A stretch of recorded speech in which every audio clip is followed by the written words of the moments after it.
हरिः ॐ आनन्दम् प्रशान्ति जीवन दर्शनम् नमो नारायण नारायणम्।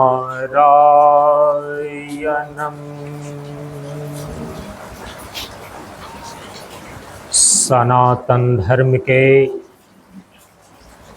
वैदिक परंपरा के अंतर्गत गुरु और शिष्य के बीच एवं वक्ता और श्रोता के बीच ज्ञान का आदान प्रदान होने के लिए प्रयुक्त वैदिक मंत्रों का पहले उच्चारण कर लें। ओम सहनाववतु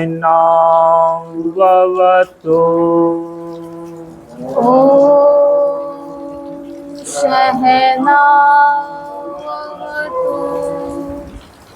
सहनौ भुनक्तु सहनौ भुनक्तु सह वीर्यं करवावहै सह वीर्यं करवावहै तेजस्विनावधीतमस्तु तेजस्विनावधीतमस्तु मा विद्विषावहै मा विद्विषावहै ओम शांति शांति शांति। ओम शांति शांति शांति। असतो मा सद्गमय असतो मा सद्गमय तमसो मा ज्योतिर्गमय तमसो मा ज्योतिर्गमय मृत्योर्मा अमृतमगमय मृत्योर्मा अमृतमगमय ओम शांति शांति शांति। ओम शांति शांति शांति। सभी लोग थोड़ी देर के लिए मौन एवं शांत रहें।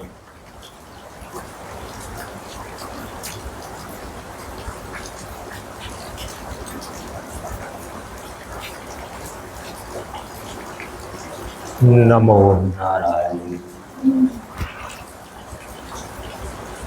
ब्रह्मानंदं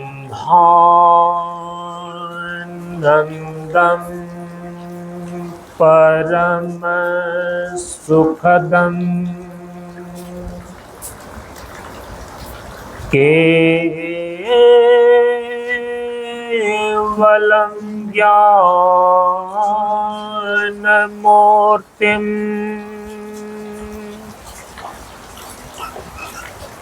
द्वन्द्वातीतं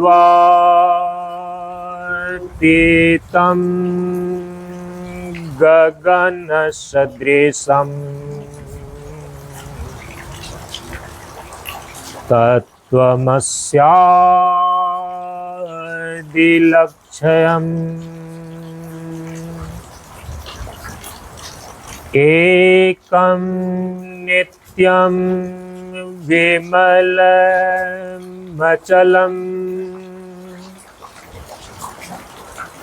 सर्वधि साक्षिभूतम्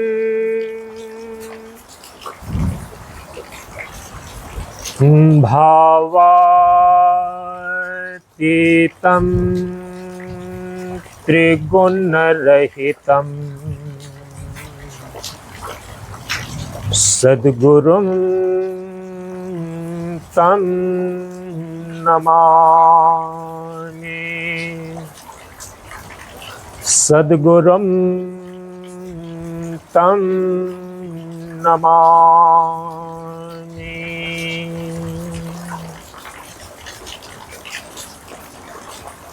श्री गुरु चरण स्पर्श अनुभूति ज्ञान मार्ग सत्संग के सानिध्य में एवं शारदीय नवरात्र साधना अनुष्ठान के पूर्णाहुति सत्संग सत्र में उपस्थित श्रद्धालु सत्संग प्रेमियों, ज्ञान बढ़े गुणवान के संगत, ध्यान बढ़े तपस्वी संग किन्हौ, बुद्धि विवेक विचार बढ़े संत सन्यासी सुसज्जन तिन्हौ। इसलिए ज्ञानी वेद ज्ञान से, व्याधा वेद तीर, सद्गुरु वेद शब्द से, भींगे सकल शरीर। प्रेमियों, हम सभी लोग प्रशांत योग आश्रम 50 मंच पर सिद्धार्थ व काल संवत्सर सन 2025 ईस्वी के 22 सितंबर से लेकर 1 अक्टूबर तक आयोजित शारदीय नवरात्र साधना अनुष्ठान के सत्संग सत्र में आज इस अनुष्ठान के पूर्णाहुति सत्संग सत्र में उपस्थित हैं। हम सभी लोग इस बार के इस सत्संग सत्र में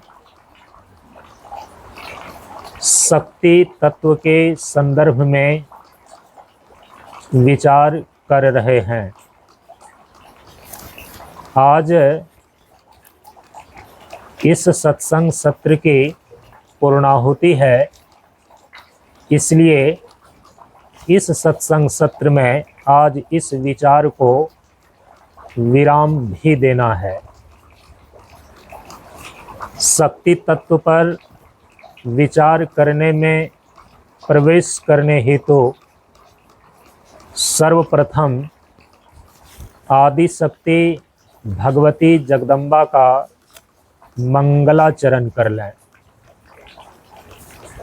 ओम सर्वमंगल मंगल्ये, ओम सर्वमंगल मंगल्ये, शिवे सर्वार्थ साधिके शिवे सर्वार्थ साधिके शरण्ये त्र्यंबके गौरी शरण्ये त्र्यंबके गौरी नारायणी नमोस्तुते नारायणी नमोस्तुते नारायणी नमोस्तुते नारायणी नमोस्तुते ओम सर्वस्वरूपे सर्वेशे ओम सर्वस्वरूपे सर्वेशे सर्वशक्ति समन्विते सर्वशक्ति समन्विते भयभ्यस्त्राहि नो देवी भयभ्यस्त्राहि नो देवी दुर्गे देवी नमोस्तुते दुर्गे देवी नमोस्तुते दुर्गे देवी नमोस्तुते दुर्गे देवी नमोस्तुते ओम नमः चंडिकायै ओम श्री दुर्गा देव्यै नमः ओम हम सभी लोग शक्ति तत्व के संदर्भ में एक सिद्धांत वाक्य विचार के माध्यम से सुनिश्चित किया है।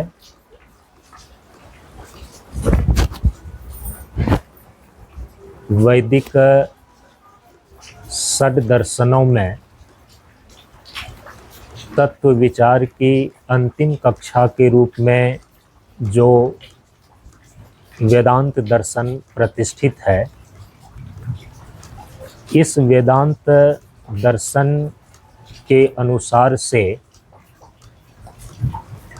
जो शक्ति तत्व का सिद्धांत वाक्य है, पिछले 2 दिनों से हम उसको दोहरा रहे हैं। वह सिद्धांत वाक्य है कि एक अद्वितीय चेतन ब्रह्म के अधिष्ठित एक अद्वितीय ब्रह्म चेतन तत्व पर अधिष्ठित कारण रूपा त्रिगुणात्मिका प्रकृति व माया ही आदि शक्ति भगवती जगदम्बा कहलाती है। कल के विचार में शक्ति और शक्तिमान के संबंध के बारे में वैदिक षड दर्शनों की क्या दृष्टि है, इस पर यत्किंचित विचार हुआ और उसमें जो वेदांत दर्शन की दृष्टि है शक्ति और शक्तिमान को लेकर के, कि शक्ति का जो अधिष्ठान है उसी को बोलते हैं शक्तिमान। त्रिगुणात्मिका प्रकृति व माया शक्ति के रूप में, शक्ति तत्व के रूप में प्रतिष्ठित है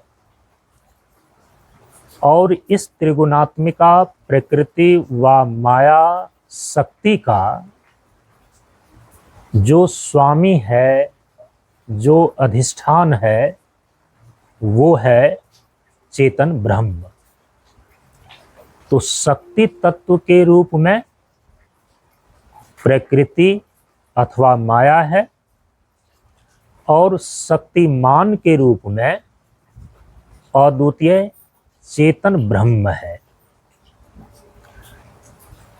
जब शक्तिमान से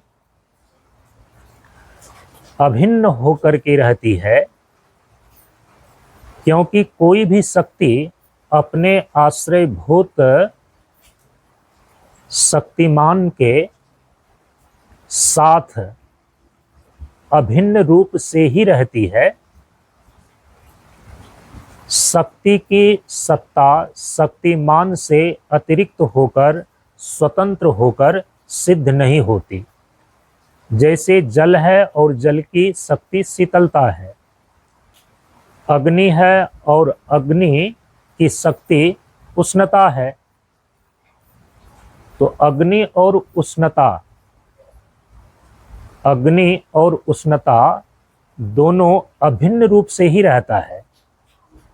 इसीलिए उष्णता जो है अग्नि की अचिंत्य शक्ति कहलाती है, और जल की शक्ति जो शीतलता है, वह शीतलता शक्ति भी जल के साथ अभिन्न होकर ही रहती है। जल को हटा लें और शीतलता को अलग कर दें तो जल से अलग करके शीतलता नामक शक्ति का अस्तित्व आप सिद्ध नहीं कर सकेंगे। शक्ति की स्वतंत्र सत्ता नहीं होती। शक्ति का कोई ना कोई आश्रय होता है और शक्ति का जो आश्रय तत्व है, आश्रय द्रव्य है, उसी को शक्तिमान बोलते हैं। तो ब्रह्म की अचिंत्य शक्ति है प्रकृति। प्रकृति रेव ब्रह्म शक्ति ही, ऐसा निरालंबो उपनिषद में बतलाया गया। यह प्रकृति ही ब्रह्म की शक्ति है। अब जो ब्रह्म है यह तो अपने मूल स्वरूप में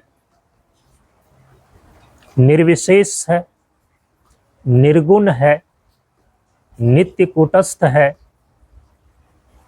ब्रह्म के मूल स्वरूप में तो किसी प्रकार का कोई भी क्रिया ही नहीं है, क्योंकि निष्क्रिय है।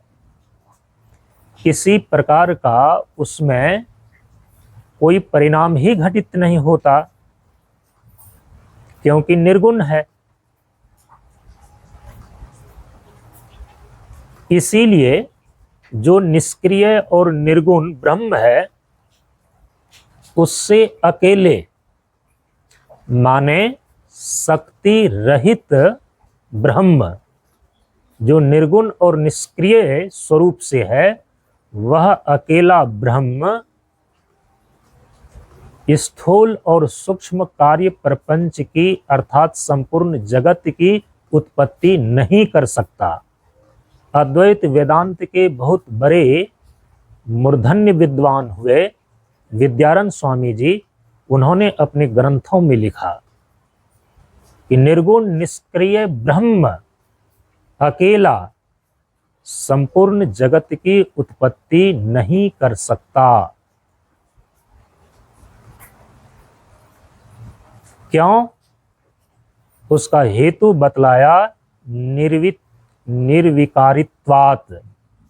ब्रह्म स्वरूप से निर्विकार होने के कारण से, निष्क्रिय होने के कारण से, निर्गुण होने के कारण से, या एक शब्द में कहें किसी भी प्रकार के परिवर्तन और परिणाम से रहित होने के कारण से, फिर इसके द्वारा जगत की उत्पत्ति तो संभव हो ही नहीं सकती। तो क्या अकेली प्रकृति जगत की उत्पत्ति करने में समर्थ हो सकती है? तो अद्वैत वेदांत की दृष्टि है कि अकेली प्रकृति भी स्वतंत्र होकर के अकेली प्रकृति भी जगत को उत्पन्न करने में समर्थ नहीं हो सकती। वो तो सांख्य की दृष्टि है, उसका कहना है कि त्रिगुणात्मिका मूल प्रकृति नित्य परिणामी होने के कारण से वो अपने आप ही परिणमित होकर के बिन ब्याही स्त्री की तरह समस्त जगत को उत्पत्ति करने वाली होती है। यह तो बिल्कुल अव्यावहारिक बात है और हमारे भारतीय वैदिक दर्शन की यह विशेषता है कि यहाँ के दर्शनों में जो है ना, दर्शन और व्यवहार, व्यवहार और परमार्थ, वो अलग अलग नहीं चलते, दोनों में सामंजस्य है। हमारे आचार्यों ने मुक्त स्वर से इस चीज की घोषणा करी है कि व्यवहार की शुद्धि से ही परमार्थ की सिद्धि होती है। हम व्यवहार को सदाचार युक्त करें, क्यों? हम सदाचारी बने, क्यों? क्योंकि जीवन का जो परम पुरुषार्थ मोक्ष है, परमार्थ है, उसकी सिद्धि, उसकी पूर्णता, उसकी प्राप्ति बिना व्यवहार की शुद्धि की हो नहीं सकती। इसलिए धर्म और ब्रह्म जो वेद की दो निष्पत्तियां हैं, तो वेद की निष्पत्ति एक नहीं मानी गई कि वेद की एक ही निष्पत्ति है जिसको ब्रह्म बोलते हैं, ऐसा नहीं कहा कि वेद की दो निष्पत्तियां हैं। निष्पत्ति का मतलब क्या होता है? अंतिम दो चीजें। वेद विचार करते करते अंत में जिस दो चीजों को निश्चित करता है उसको बोलते हैं निष्पत्ति, निर्णय, अंतिम निर्णय वो दो चीजों की देता है। वेद की दो निष्पत्तियां, दो अंतिम निर्णय की चीजें हैं, एक है धर्म और दूसरा है ब्रह्म। तो धर्म क्या है? ये व्यवहार है, और ब्रह्म क्या है? ये परमार्थ तत्व है। इसीलिए हमारे यहाँ पर धर्म की प्रतिष्ठा करने के लिए स्वयं भगवान ही अवतार लेते हैं।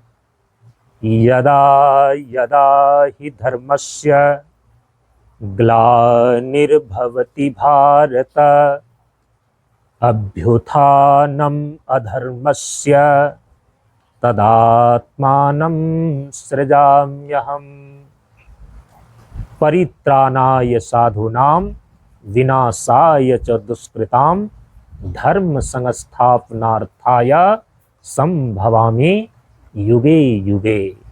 गीता जी में ये भगवान का वचन है। सोचिए कि धर्म कितनी बड़ी चीज होगी जिसकी स्थापना के लिए जो निर्गुण निराकार परमात्मा है उसको अवतार लेने के लिए सगुण साकार होना पड़ता है। निर्गुण निराकार परमात्मा जब सगुण साकार के रूप में प्रकट हो जाए तो इसी को अवतार बोलते हैं। परित्राणाय साधूनां विनाशाय च दुष्कृतां धर्म संस्थापनार्थाय, धर्म की अच्छी प्रकार से संस्थापनार्थाय, अच्छी प्रकार से स्थापना करने के लिए संभवामि युगे युगे, हर युग में भगवान अवतार ग्रहण करते हैं, भगवान अवतरित होते हैं, ये अर्थ है। तो मैंने कई बार इसलिए कहा है इस मंच के द्वारा कि संसार की जो सबसे ऊंची वस्तु है, सबसे महत्वपूर्ण चीज है, वो धर्म है। तो फिर मोक्ष क्या है? वो संसार की चीज नहीं है। संसार से मुक्त होने की स्थिति का नाम है मोक्ष। और संसार की जो सबसे ऊंची चीज है वो तो धर्म है। इसीलिए संसार की प्रतिष्ठा ही होती है धर्म से। तो संसार की ही केवल प्रतिष्ठा नहीं होती, जीवन की ही केवल प्रतिष्ठा नहीं होती, बल्कि धर्म ही जीवन का जो परम पुरुषार्थ मोक्ष है उसके लिए ये मार्ग तैयार कर देता है। तो जो धर्मनिष्ठ नहीं है वो कभी ब्रह्मनिष्ठ नहीं हो सकता। और यदि कोई ब्रह्मनिष्ठ हुए हैं तो इसका सीधा मतलब है कि उन्होंने अपने जीवन में सबसे पहले शास्त्र के अनुसार से, गुरु के निर्देश के अनुसार से अपने जीवन में धर्म की प्रतिष्ठा किया है।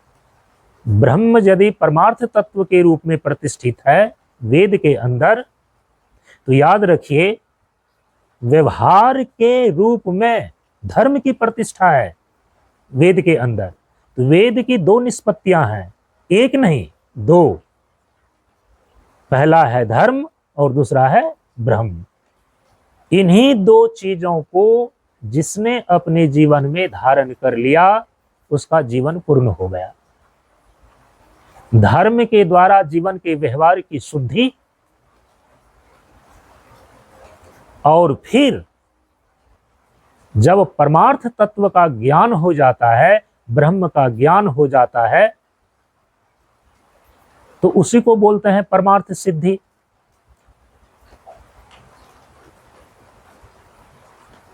भगवान श्री कृष्ण ने तो अर्जुन से कहा कि तस्मात् शास्त्र परमाणम कर्तव्य अकर्तव्य व्यवस्थितौ। जब बोलते हैं ना व्यवहार की शुद्धि और धर्म का पालन, तो उसका माने क्या होता है? कर्तव्य और अकर्तव्य का निश्चय। कर्तव्य और अकर्तव्य के निश्चय में, धर्म और अधर्म के विषय में तस्मात् शास्त्र परमाणम। भगवान श्री कृष्ण कहते हैं कि इसके विषय में तो केवल और केवल शास्त्र ही प्रमाण है। यहां शास्त्र का अर्थ क्या है? वेद।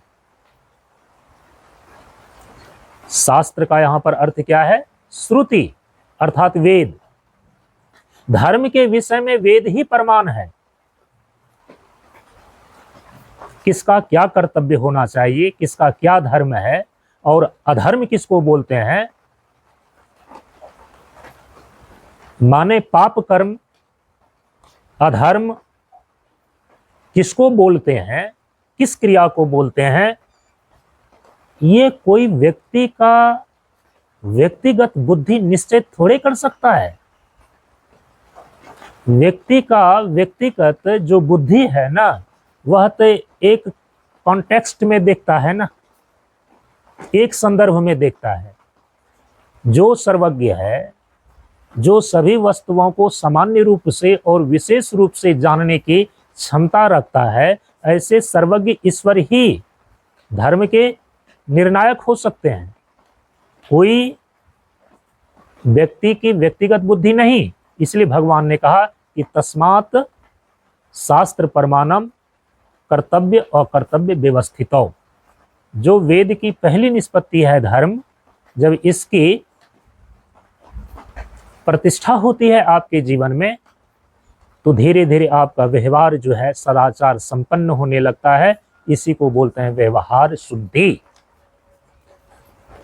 तो यदि वेद की एक निष्पत्ति धर्म की प्रतिष्ठा आपके जीवन में हो गई, तो उसका परिणाम क्या हुआ? जीवन के व्यवहार की शुद्धि आ गई। अब इसका परिणाम क्या होगा? आप योग्य होंगे कि जो वेद की दूसरी निष्पत्ति है ब्रह्म, उस ब्रह्म को अधिगम करने का आप अधिकारी बन जाएंगे। जो जीवन का परम पुरुषार्थ मोक्ष है, उसके लिए रास्ता मिलता है धर्म के द्वारा ही, तो मोक्ष का मार्ग प्रशस्त हो जाएगा। तो जब ब्रह्म ज्ञान हो जाता है, क्योंकि रीते ज्ञानात् न मुक्ति, बिना ब्रह्म ज्ञान की तो मोक्ष की सिद्धि होती नहीं, और इसी मोक्ष की सिद्धि को परमार्थ सिद्धि बोलते हैं। ब्रह्म जो है वो वेद की दूसरी निष्पत्ति है। जो ही ब्रह्म ज्ञान के द्वारा ब्रह्मनिष्ठा प्राप्त हो गई, जीवन का परम पुरुषार्थ मोक्ष सिद्ध हो गया, इसी को परमार्थ सिद्धि बोलते हैं। तो धर्म के द्वारा व्यवहार शुद्धि और ब्रह्म ज्ञान के द्वारा परमार्थ सिद्धि, इसी को बोलते हैं जीवन की पूर्णता प्राप्त हो जाना।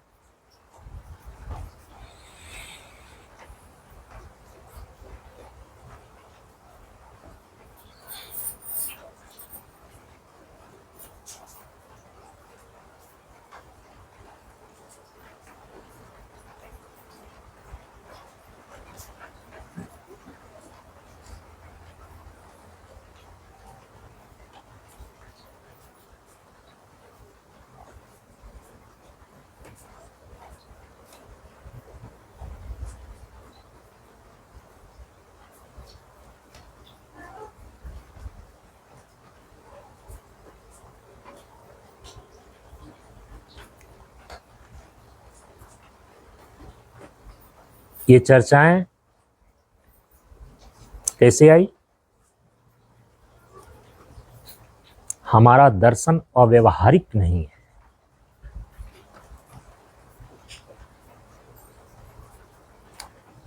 हमारा दर्शन कहने का मतलब क्या है? वैदिक षड दर्शन।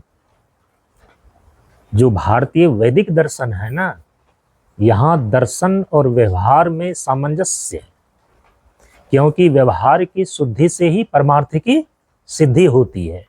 ये निर्णय है हमारे दर्शनों का।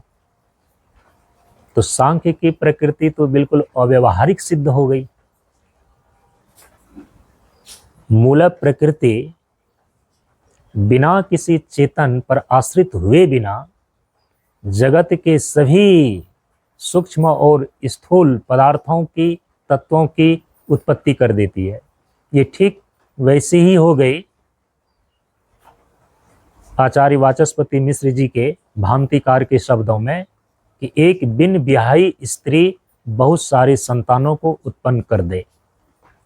ये अव्यवहारिक बात है। पूर्ण व्यवहार और दर्शन में सामंजस्य स्थापित करने वाला जो अंतिम दर्शन है वो है वेदांत दर्शन। वेदांत दर्शन में भी अद्वैत वेदांत दर्शन, जिसको ज्ञान मार्ग बोलते हैं, जो परम पूज्य गुरुदेव के द्वारा ये ज्ञान मार्ग सत्संग मंच की स्थापना की गई है। दर्शन शास्त्र के क्षेत्र में इस ज्ञान मार्ग को क्या बोलेंगे? अद्वैत वेदांत।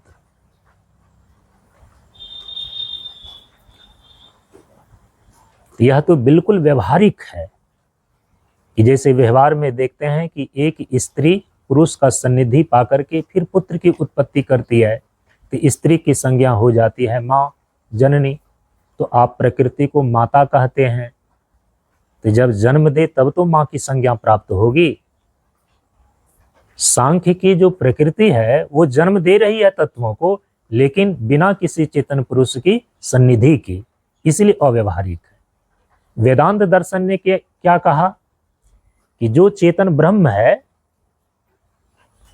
उस चेतन ब्रह्म पर अधिष्ठित होकर ये त्रिगुणात्मक प्रकृति तब सारे जगत के तत्वों को उत्पन्न करती है। तो प्रकृति की संज्ञा हो जाती है माँ और ब्रह्म की संज्ञा हो जाती है पिता। हम सभी लोग जिस समय परम पूज्य गुरुदेव से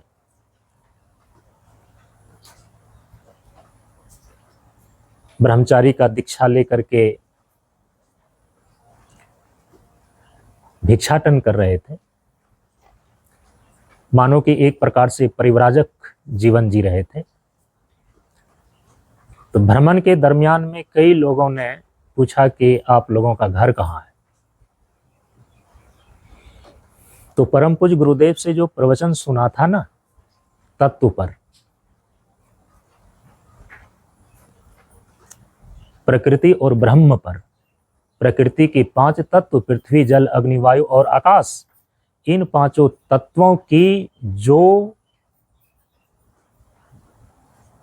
जननी है प्रकृति, और वो प्रकृति ब्रह्म पर आश्रित है। तो प्रकृति हो गई मां और ब्रह्म हो गए पिता। तो परम पूज्य गुरुदेव के प्रवचन में सुने हुए चीजों को लेकर के मैंने एक कोटेशन बना लिया अपना परिचय देने के लिए, और जहां भी गया तो लोगों को अपना परिचय के रूप में कि घर कहाँ है, उसी कोटेशन के माध्यम से ही मैंने सबको बतलाया। क्या कोटेशन बनाया था कि धरती और आकाश के बीच खाली जगह मेरा घर है। अच्छा, कोई घर बनाएगा तो कहाँ बनाएगा बताइए? तो धरती आकाश के बीच जो खाली जगह है वहीं पर बनाएगा ना, किसी का भी घर वहीं होएगा। तो तात्विक दृष्टिकोण से मैंने अपने घर का परिचय कोटेशन के माध्यम से सभी लोगों को दिया था, और जो समझने वाले थे बड़े खुश हो जाते थे, और जो समझने वाले नहीं होते थे वो बिदक जाते थे। तो तब कई बार लोगों को ऐसा लगता था कि अच्छा, कोई प्रकृति नामक स्त्री होगी जो इसकी माँ होगी, और ब्रह्म नामक कोई पुरुष होगा जो ये अपने पिता के रूप में बतला रहा है। अब तो गांव में भी कई लोग जो है कि ब्रह्मदेव नाम रख लेते हैं। अब हमारे यहाँ भी एक ब्रह्मदेव अभी उपस्थित हैं, और लंबा नाम न कह करके कई बार शॉर्ट में उसको ब्रह्म ही कह देते हैं। ब्रह्म कहाँ गया?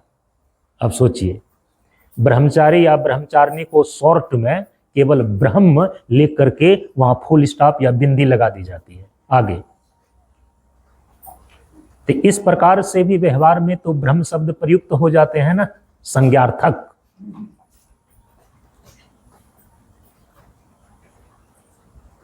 तो लोग समझते थे कि ओ प्रकृति नामक कोई स्त्री होगी जिसको ये माँ कह रहा है, और ब्रह्म नामक कोई पुरुष होगा जिसको ये अपना पिता कह रहा है। तो कोटेशन में मैं बोलता था कि धरती और आकाश के बीच खाली जगह मेरा घर है, प्रकृति माता पिता ब्रह्म है, फिर हमें किसका डर है? भगवान श्री कृष्ण ने अर्जुन को भी यही बतलाया है।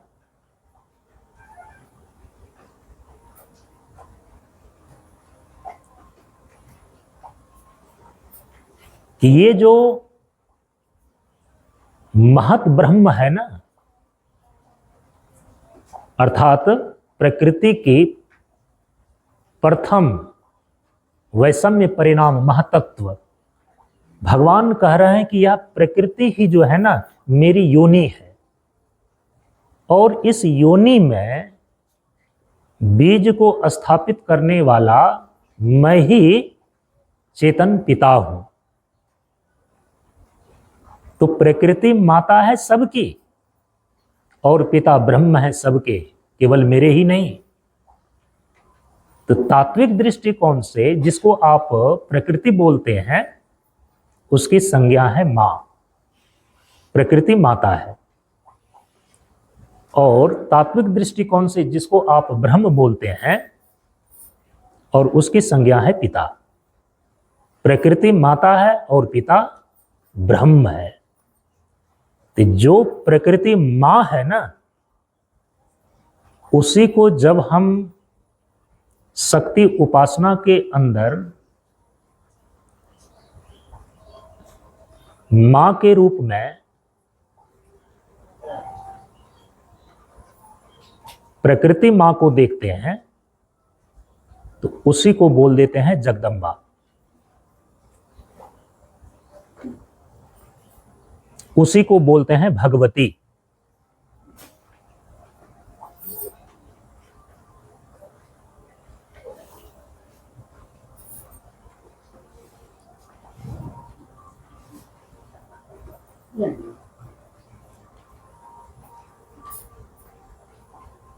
और जो ब्रह्म तत्व है ना,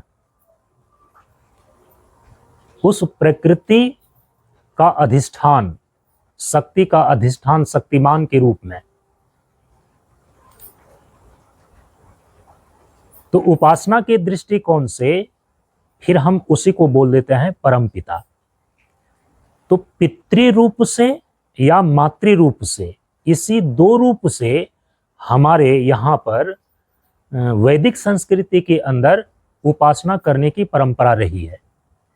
या तो हम उस परम तत्व को पितृ रूप से उपासना करते हैं, तो फिर वहां पर उसको पिता के संबंध से पुरुष के रूप में परम पिता, परमेश्वर, भगवान इत्यादि की संज्ञा दे देते हैं। लेकिन जब उसी परम तत्व की मातृ रूप से हम उपासना करते हैं तो तब फिर हम उनको जगदम्बा, परमेश्वरी या भगवती ये संज्ञा दे देते हैं। तत्व जो है ना वो है एक ही। पिछले दिन मैं कह करके आया हूं कि तत्व या सत्ता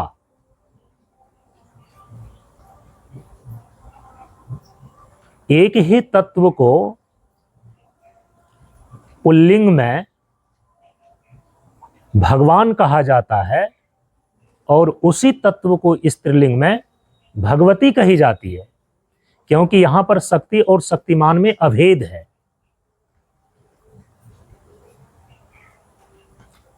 जब आप शक्ति को पराचिति रूप मान लेते हैं, जिसका कि वर्णन श्रीमद् देवी भागवत महापुराण के अंदर किया गया, श्री दुर्गा सप्तशती ग्रंथ के अंदर किया गया कि जो शक्ति तत्व है ना, यह पराचिति रूप है।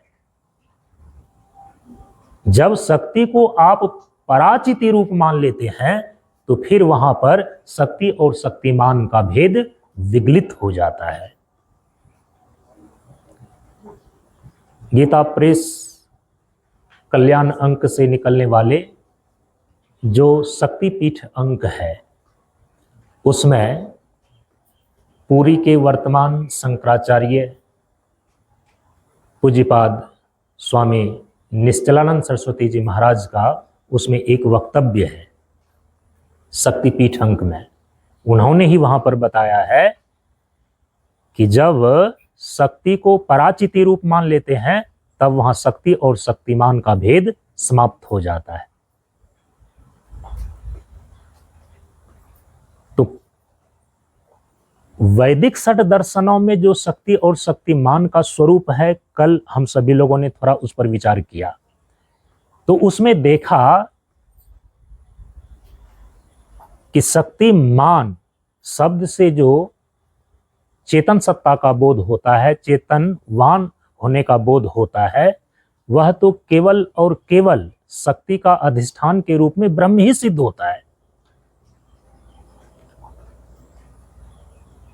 हमारे वेद में इसीलिए ब्रह्म के दो स्वरूप निर्धारित किए गए, एक सगुण स्वरूप और दूसरा निर्गुण स्वरूप। ब्रह्म जो अपने निर्गुण स्वरूप में है वो तो निष्क्रिय है, उससे तो सृष्टि हो नहीं सकती। संपूर्ण सृष्टि का जो परम कारण वेदांत दर्शन ब्रह्मसूत्र के अंदर जो दूसरा सूत्र भगवान वेदव्यास महर्षि बादरायण ने लिखा, जन्माद्यस यतः अस्व ब्रह्म, इसका अध्याहार कर लेने पर अर्थ निकलता है कि संपूर्ण चराचर जगत की सृष्टि, स्थिति और प्रलय जिसके द्वारा होता है, हम उसको ब्रह्म बोलते हैं। अब यहां ब्रह्म का निर्गुण निष्क्रिय स्वरूप ही तो केवल ध्वनित नहीं होता, क्योंकि ब्रह्म का जो निर्गुण स्वरूप है वह तो निष्क्रिय होने के कारण से उसमें किसी प्रकार की क्रिया की संभावना है ही नहीं है। तो फिर सृष्टि कहां से हो सकती है? सृष्टि तो बिना क्रिया की नहीं हो सकती। इसीलिए वहां पर सगुण ब्रह्म, ब्रह्म के सगुण स्वरूप को वहां पर सूत्र में दिखाया गया है कि जन्माद्यस यतः स ब्रह्म। और जो ब्रह्म का सगुण स्वरूप है ना, हम उसको ईश्वर भी बोल देते हैं। तो सगुण ब्रह्म को ही ईश्वर बोलते हैं और ईश्वर के निर्गुण स्वरूप को ही निष्क्रिय ब्रह्म बोलते हैं। अब शक्ति को यदि देखेंगे कि शक्ति और शक्तिमान का अभेद है, श्रीमद् देवी भागवत महापुराण में शक्ति के लिए भी एक शब्द आया, सगुणा निर्गुणाश्च। आप पढ़ेंगे तो वहां पर पाएंगे कि ये शक्ति तत्व जो है ना, ये भी अपने स्वरूप में दो रूप में है। शक्ति का एक स्वरूप है सगुणा, जैसे कि ब्रह्म का एक स्वरूप है सगुण, सगुण ब्रह्म। उसी प्रकार से चूंकि शक्ति और शक्तिमान का अभेद है, तो यदि शक्तिमान के रूप में ब्रह्म है और उस शक्तिमान ब्रह्म के दो स्वरूप निश्चित हो जाते हैं, सगुण और निर्गुण।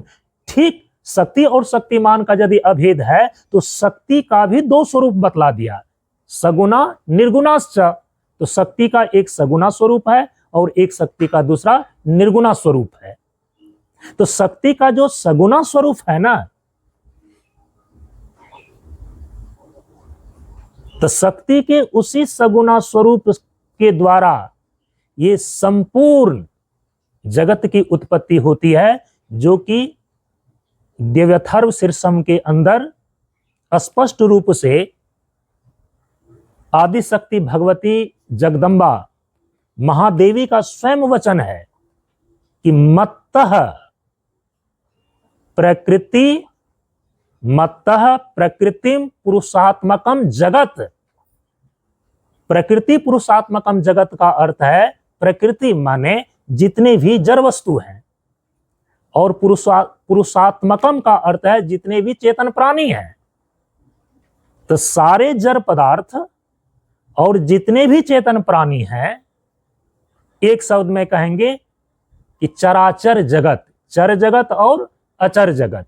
चर जगत माने चेतन प्राणी, अचर जगत माने जगत के अंदर दोनों चीजें हैं, जड़ पदार्थ वाली वस्तु भी है और चेतन प्राणी भी है। एक चींटी से लेकर के ब्रह्मा तक सशरीर चेतन जीवन व्यतीत करने वाले वो जगत के अंदर ही है, और जगत के पदार्थ भी हैं। पृथ्वी है, पानी है, पहाड़ है, पठार है, वृक्ष है, ये सारे के सारे जो हैं ये तो जड़ पदार्थ है ना। तो जगत के अंदर जड़ पदार्थ भी है और जगत के अंदर चेतन प्राणी भी है। तो समस्त प्रकार के जड़ पदार्थ और समस्त प्रकार के चेतन प्राणी दोनों को मिलाकर के तब बोलते हैं संपूर्ण जगत। अब जो संपूर्ण जगत है ना, उसी को यहां पर तात्विक दृष्टिकोण से क्या कहा जा रहा है? भगवती कह रही है प्रकृतिम पुरुषात्मकम जगत। और उसके पहले क्या कहते हैं? मत्तः माने मेरे से ही, मेरे से ही ये संपूर्ण जड़ चेतनात्मक जगत की उत्पत्ति हुई है।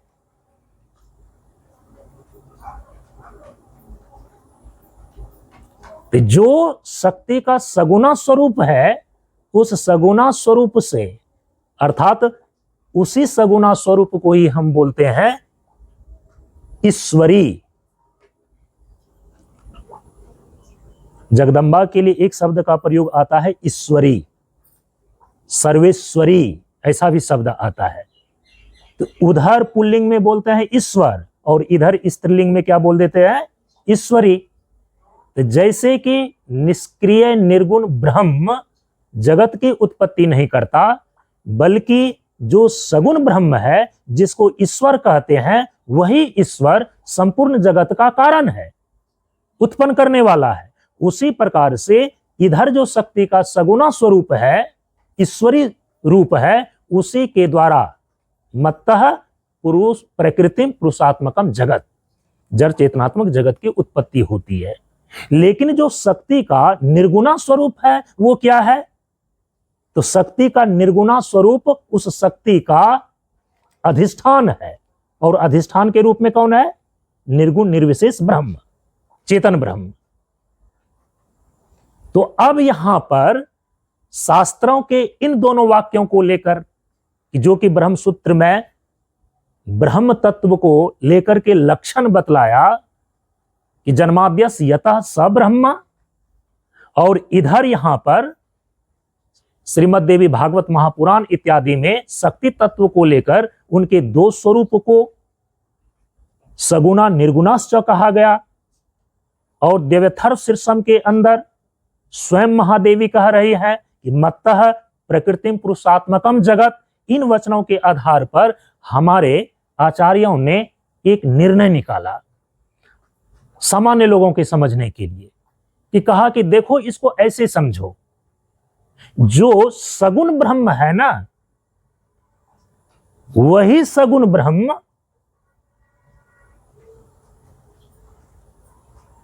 जगदम्बा कहलाती है, आदि शक्ति कहलाती है। और शक्ति का जो निर्गुण स्वरूप है ना, उसी को निर्विशेष ब्रह्म कहते हैं। शक्ति और शक्तिमान में अभेद हो गया ना, क्योंकि अकेला निष्क्रिय ब्रह्म सृष्टि नहीं कर सकता, और अकेली स्वतंत्र जड़ प्रकृति भी इतनी बड़ी सृष्टि नहीं कर सकती कि किस तत्वों को किस रूप में बनाना है, किस लिए बनाना है, कोई जड़ तत्व इसका निर्णय नहीं ले सकता। इसीलिए चेतन अधिष्ठित प्रकृति ही संपूर्ण चराचर जगत की उत्पत्ति का कारण हो सकती है, सांख्य की प्रकृति नहीं।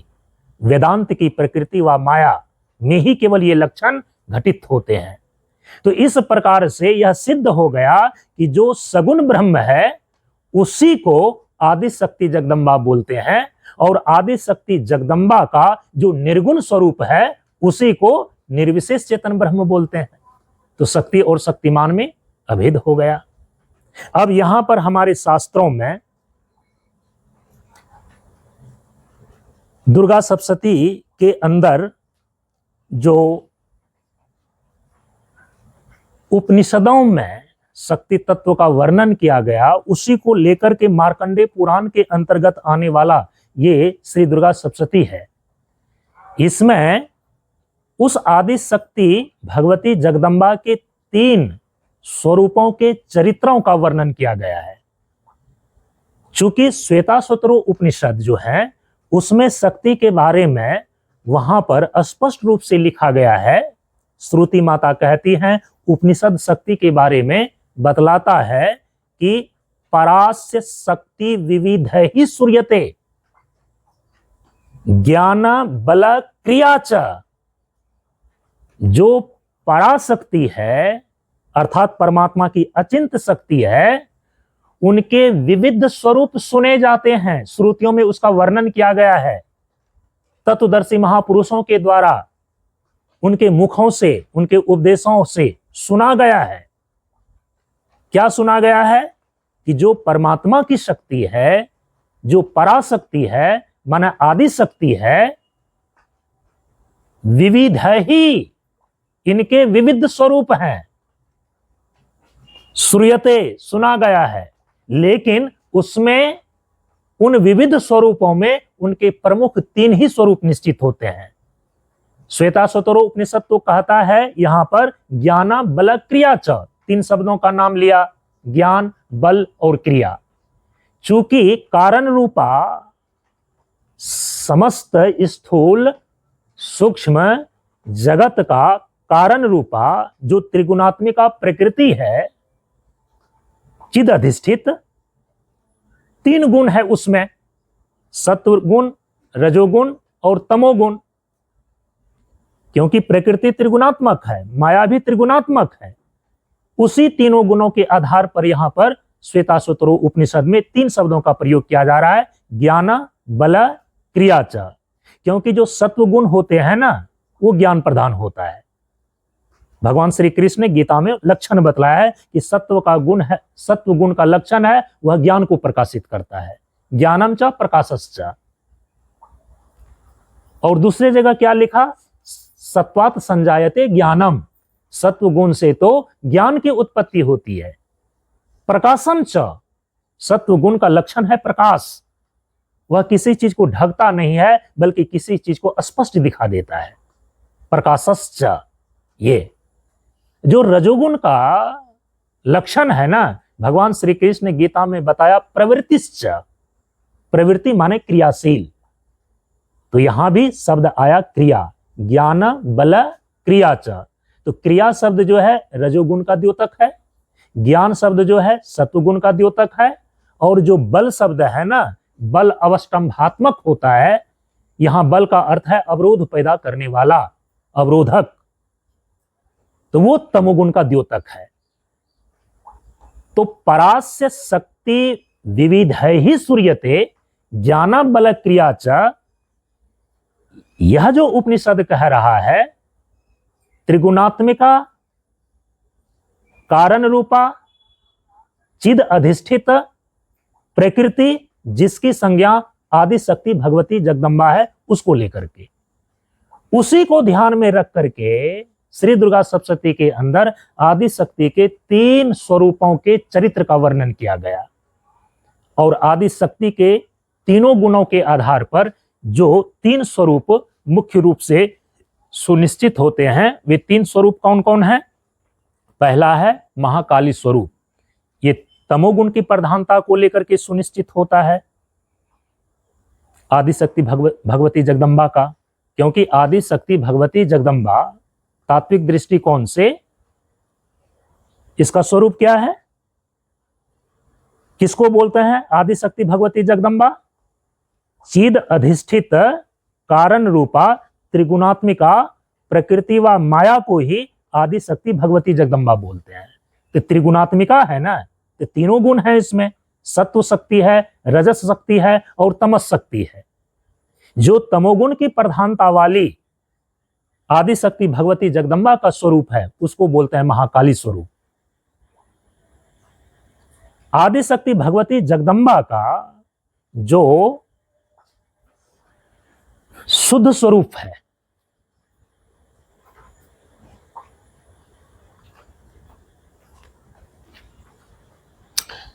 तो उसको बोलते हैं महासरस्वती। अब प्रस्थान भेद में थोड़ा थोड़ा अलग कर दिया गया है, लेकिन जो विशुद्ध सत्वमय स्वरूप है आदि शक्ति भगवती जगदम्बा का, उसको बोलते हैं महालक्ष्मी स्वरूप। अब प्रस्थान भेद माने किसी किसी शक्ति तत्व को प्रतिपादित करने वाले जो ग्रंथ हैं, तो उसमें कहीं कहीं क्रम में महासरस्वती को सबसे बाद में रखा गया है और महालक्ष्मी को पहले रखा गया है, और कहीं कहीं महालक्ष्मी ही शुरू में है सबसे पहले। तो विशुद्ध सत्वमय स्वरूप जो आदि शक्ति भगवती जगदम्बा का है उसको महालक्ष्मी बोलते हैं। और शुद्धमय स्वरूप सत्व गुण प्रधाना, क्योंकि सत्व गुण के दो रूप हो जाते हैं, एक होता है विशुद्ध सत्व और दूसरा होता है केवल सत्व। तो जो सत्वमय स्वरूप है उसको बोलते हैं महासरस्वती, जो विशुद्ध सत्वमय स्वरूप है उसको बोलते हैं महालक्ष्मी, और जो तमोगुणा प्रधाना स्वरूप है उसको बोलते हैं महाकाली। भगवती जगदम्बा के जो ये तीन प्रमुख स्वरूप हैं, महाकाली, महालक्ष्मी और महासरस्वती, इन्हीं तीनों स्वरूपों का वर्णन दुर्गा सप्तशती के अंदर किया गया है। इसीलिए उनके चरित्र को तीन भागों में इस ग्रंथ में प्रतिपादित किया गया, प्रथम चरित्र, मध्यम चरित्र और उत्तर चरित्र। प्रथम चरित्र के अंदर आदि शक्ति भगवती जगदम्बा के महाकाली स्वरूप का वर्णन है और उनके अवतार लेने के कथा का वो प्रसंग उसमें वर्णित किया गया है। जो मध्यम चरित्र है उस मध्यम चरित्र में भगवती जगदम्बा के किस स्वरूप का है वर्णन, विनियोग में हम लोग उसमें करते हैं ना,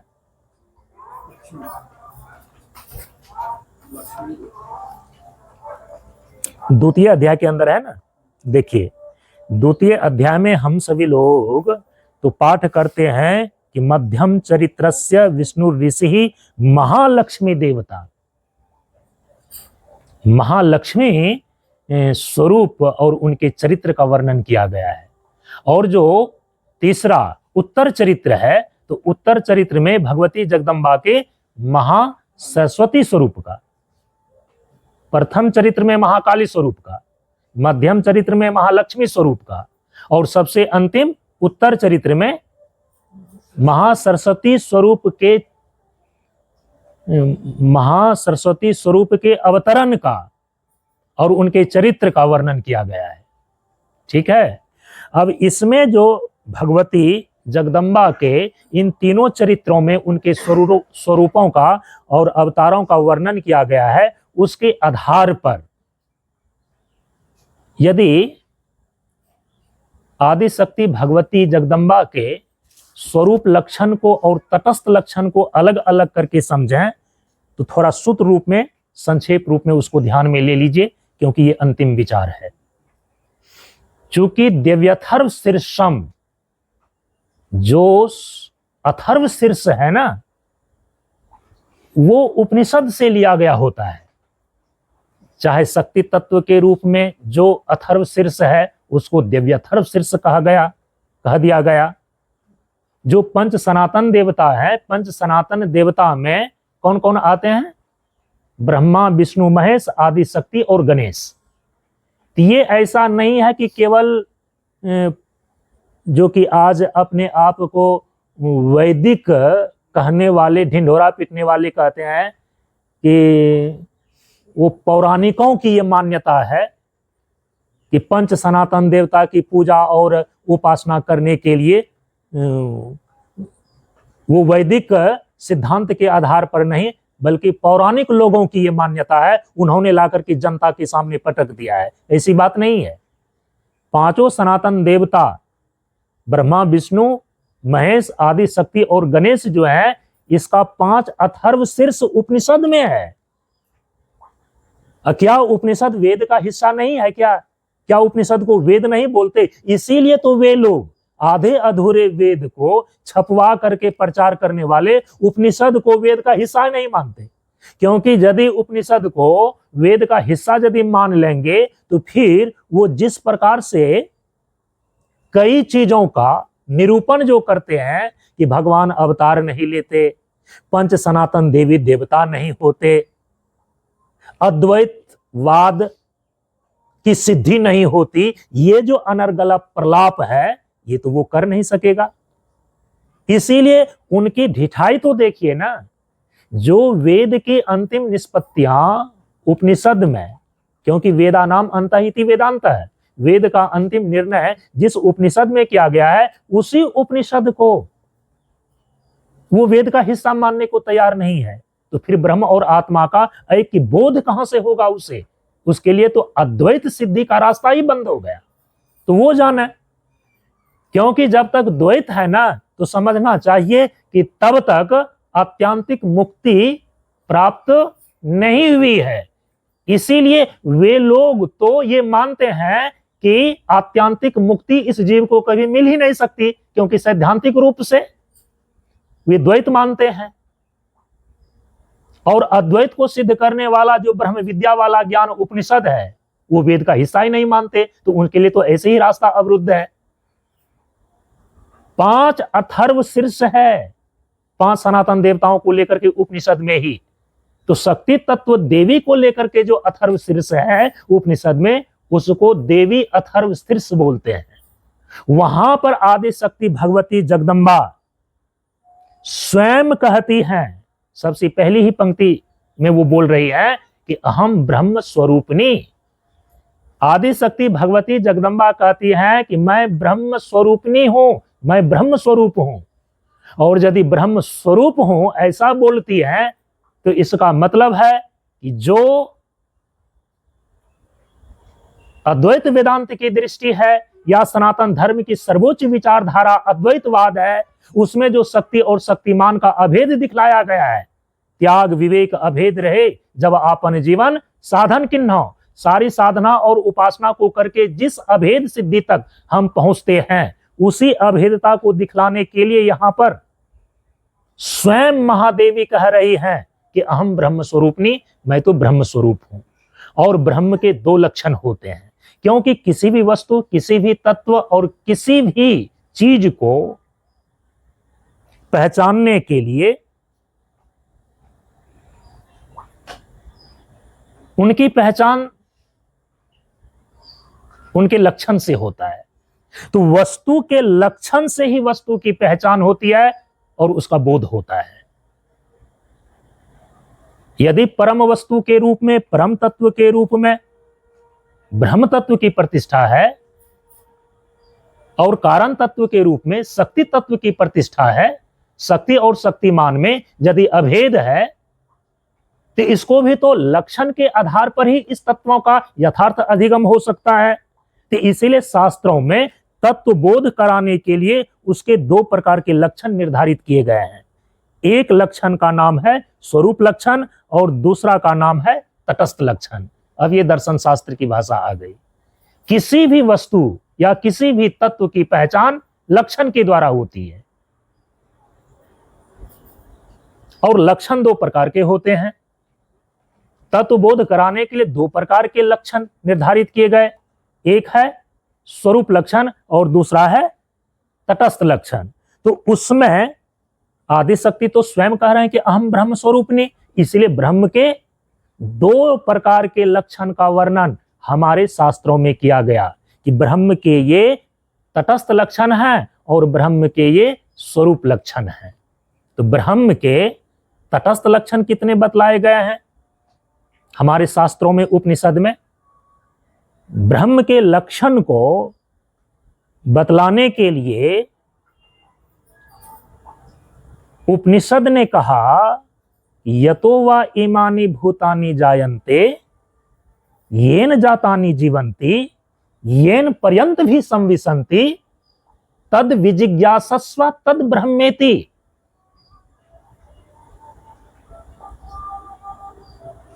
पूरी के वर्तमान शंकराचार्य जगत गुरु पूज्यपाद, उन्होंने इसके आधार पर, इस श्रुति के आधार पर और अन्य अन्य उपनिषदों में जो ब्रह्म के तटस्थ लक्षण निश्चित किए गए हैं उसकी संख्या 5 होती है। माने कि ब्रह्म के 5 तटस्थ लक्षण हैं। और वे 5 तटस्थ लक्षण कौन कौन है? पहला है सृष्टि, दूसरा है स्थिति, सृष्टि, स्थिति, और तीसरा लक्षण है संहृति, जिसको संहार बोलते हैं। ये 3 लक्षण से सब कोई परिचित हैं, सृष्टि, स्थिति और संहृति। इसी के आधार पर उसी ब्रह्म के 3 संज्ञाएं हो जाती है। सृष्टि, स्थिति और संहृति के आधार पर, चूंकि ब्रह्म के तटस्थ लक्षण के अंदर है ये तीनों चीजें, तो ब्रह्म की ही 3 संज्ञाएं हो जाती है। परम तत्व ब्रह्म की ही सोपाधिक स्थिति में 3 संज्ञाएं हो जाती है। सृष्टि को लेकर के ब्रह्मा की संज्ञा, स्थिति को लेकर विष्णु संज्ञा और संहृति को लेकर शिव अथवा महेश की संज्ञा। ब्रह्मा, विष्णु, महेश। अब देखिए, जब ब्रह्म स्वरूपनी स्वयं आदि शक्ति भगवती जगदम्बा कहती हैं दिव्यथर्व शीर्षम के अंदर, तो उन्होंने उसे में आगे इसीलिए स्पष्ट रूप से कहा कि सहसा ब्रह्म विष्णु रुद्र रूपिणी। यदि मूल में परम तत्व के रूप में ब्रह्म स्वरूप ही शक्ति है, क्योंकि शक्ति और शक्तिमान में अभेद है, ऐसा आत्मशक्ति परमात्मा की जो अचिंत्य शक्ति, आदि शक्ति भगवती जगदम्बा के रूप में प्रतिष्ठित है, शक्ति और शक्तिमान में अभेद होने के कारण से अपने मौलिक स्वरूप को बताने के लिए यहां भगवती कह रही हैं कि हम ब्रह्म स्वरूपनी। अब ब्रह्म के तटस्थ लक्षण 5 में से 3 लक्षण क्या है? सृष्टि, स्थिति और प्रलय। प्रलय को ही संहृति बोलते हैं। अब सृष्टि कार्य को लेकर के तो उस ब्रह्म की संज्ञा हो जाती है ब्रह्मा। स्थिति कार्य की उपाधि को लेकर के उसी ब्रह्म की संज्ञा हो जाती है विष्णु। और संहृति अर्थात प्रलय कार्य को लेकर के उसी ब्रह्म की संज्ञा क्या हो जाती है? रुद्र कहें, महेश कहें या शिव कहें। यदि मूल में आदि शक्ति अहम ब्रह्म स्वरूपनी कह रही है और ब्रह्म के तटस्थ लक्षण में जो प्रथम 3 लक्षण है सृष्टि, स्थिति, संहृति, उन कार्यों को लेकर के उस ब्रह्म की 3 संज्ञाएं हो जाती है ब्रह्मा, विष्णु और महेश। इसीलिए यहां पर कह रही हैं कि स ऐसा ब्रह्म विष्णु रुद्र रूपिणी, तो होगी ही होगी। अब जो 5 तटस्थ लक्षणों में 2 तटस्थ लक्षण हैं उसको कहते हैं निग्रह और अनुग्रह। निग्रह करना, और निग्रह का यहां पर सामान्य रूप से ये अर्थ ग्रहण करना चाहिए कि जैसे कि ये जगत की जो सृष्टि हुई ना, और जगत का जो प्रलय होना है, तो सृष्टि और प्रलय के बीच में इसकी स्थिति बनी रहेगी। तो इसके इन तीनों का नियमन किए रहना निग्रह कहलाता है। तीनों के नियमन का मतलब होता है कि सृष्टि होने के बाद जब तक जगत को व्यक्ति स्थिति में रहना है, उसके पहले कोई भी इसका प्रलय नहीं कर सकता। समझ रहे हैं ना? कई बार मीडिया के द्वारा ये चीजें फैला दी जाती है और कई लोग, महात्मा लोग भी जो है भविष्यवाणी कर बैठते हैं कि 2012 में ही पूरी दुनिया का प्रलय होने वाला है। और 2012 चला गया और घोषणा करने वाले कई महात्माओं को पकड़ करके मैंने पूछा कि 2012 तो चला गया, दुनिया का प्रलय तो नहीं हुआ और आप भी बचे हुए ही हैं। अब वो जो है कि भागते फिरते हैं उत्तर देने से। अरे भाई, निग्रह, निग्रह का मतलब ये होता है नियमन करना। सृष्टि हो गई तो जब तक ये सृष्टि व्यक्त अवस्था में है, प्रलय उसके पहले नहीं हो सकता, और प्रलय हो जाने के बाद जब तक प्रलय काल है उसके पहले सृष्टि नहीं हो सकती। एक बार यदि सृष्टि हो जाती है तो पूरे जगत की आयु कितनी है, उतने सालों के बाद ही प्रलय होगा। ये कई बार बता दिया हूं मैंने, शंकराचार्य जी महाराज ने बतलाया ना, जोड़ करके 31 नील 40 अरब 10 खरब वर्ष हैं पूरे जगत की आयु। उसके पहले इसका कोई प्रलय नहीं कर सकता, इसको बोलते हैं नियमन। और इतने ही समय महाप्रलय की आयु है, इतने ही समय महाप्रलय की अवस्था है। 31 नील 40 अरब और 10 खरब वर्ष। आप समझ रहे हैं इस चीज को? उसके पहले कोई भी शक्ति किसी भी प्रकार से प्रलय अवस्था को भंग नहीं कर सकता। इसको बोलते हैं निग्रह, नियंत्रण करना। ये ब्रह्म का चौथा तटस्थ लक्षण है। ब्रह्म का पांचवां जो तटस्थ लक्षण है वो है अनुग्रह। और अनुग्रह का सीधा मतलब होता है बंधन और मोक्ष प्रदान करने में समर्थ। जितने भी प्रकार के जीव हैं वह जो कर्म कर रहा है, अच्छा कर्म करेगा तो अच्छा फल मिलेगा, बुरा कर्म करेगा तो बुरा फल मिलेगा। ये अनुशासन बना करके रखने वाला कौन है? और फिर संपूर्ण जगत की संरचना जो परमात्मा और ईश्वर स्वयं करते हैं, आखिर किस प्रयोजन से करते हैं? सृष्टि संरचना का प्रयोजन क्या है? एक तो पहला प्रयोजन यह है कि जो सभी प्रकार के जीव अच्छे या बुरे कर्म करते हैं, उस अच्छे बुरे कर्म का फल उन्हें प्राप्त हो सके, तो भोग स्थल के रूप में सभी जीवों को भोग प्रदान करने के लिए, बुरे कर्म का बुरा फल और अच्छे कर्म का अच्छा फल प्रदान करने के लिए इस जगत की रचना करते हैं। तो क्या केवल भोग स्थल ही है परमात्मा के द्वारा यह सृष्ट संरचना? कहा कि नहीं। दूसरा है कि यदि अच्छे और बुरे कर्म के द्वारा वह बंधन में पड़ा हुआ है, तो इस सृष्टि संरचना का दूसरा प्रयोजन यह है कि यह केवल भोग स्थल ही नहीं है, यह पुरुषार्थ भूमि भी है। भगवान ने इस जीवों को इस संसार के बंधन से मुक्त होने के लिए वह जो पुरुषार्थ करेगा, तो वह पुरुषार्थ भूमि के रूप में इस जगत की रचना किया। इसीलिए बंधन में बांध कर रखने वाला, अनुशासन में बांध कर रखने वाला वो भगवान ही है। ब्रह्म का ये पांचवा तटस्थ लक्षण जिसको बोलते हैं अनुग्रह, अनुग्रह ही है। नहीं तो पूरे के पूरे संसार के जीवों में एक प्रकार की अव्यवस्था मच जाएगी। जो बुरा कर्म करेगा वो बुरे कर्म के फल को दुख रूप में भोगना ही नहीं चाहेगा। जो अच्छा कर्म करेगा, अच्छे कर्म का फल अच्छे व्यक्तियों को मिलेगा ही नहीं यदि अनुशासन न रहे तो। इसलिए यह एक प्रकार का अनुग्रह ही है, कृपा ही है कि जो इस प्रकार की व्यवस्था बना करके भगवान ने रखा है। और दूसरा क्या है? पुरुषार्थ भूमि।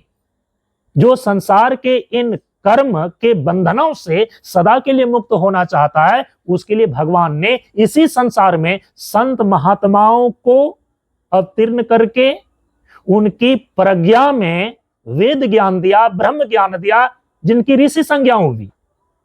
तो मोक्ष का रास्ता बताने के लिए, ब्रह्म विद्या को प्रदान करने के लिए भी इसी जगत में भगवान ने परम पुरुषार्थ मोक्ष को सिद्ध करने के लिए भी इसी जगत में रास्ता बना करके दिया। तो जगत की संरचना भी किया, अच्छे और बुरे कर्म का फल भोगने की व्यवस्था भी उन्होंने यहीं पर बनाई, और इसी संसार से सदा के लिए निवृत्त होकर के मोक्ष का रास्ता और उस मोक्ष को प्राप्त करने वाला जो ब्रह्म विद्या है, उस ब्रह्म विद्या का ज्ञान देने वाला भी इसी संसार में महापुरुष उपलब्ध है, और वो परमात्मा की व्यवस्था के अंदर है। तो ये वाली बातें तो अनुग्रह के रूप में स्वीकृत हो जाती है कि हाँ, भगवान कृपा करके मोक्ष प्रदान करेंगे। अरे मोक्ष प्रदान करेंगे माने क्या? मोक्ष के लिए वो व्यवस्था देते हैं। तो ये 5 तटस्थ लक्षण हैं ब्रह्म के: सृष्टि, स्थिति, संहृति, निग्रह और अनुग्रह। यही पांचों के पांचों तटस्थ लक्षण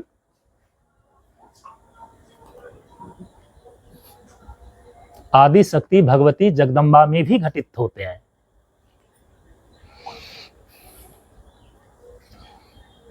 अब प्रकाश तो है नहीं, थोड़ा सा देखना पड़ता, मैं उसका नाम ले लेता।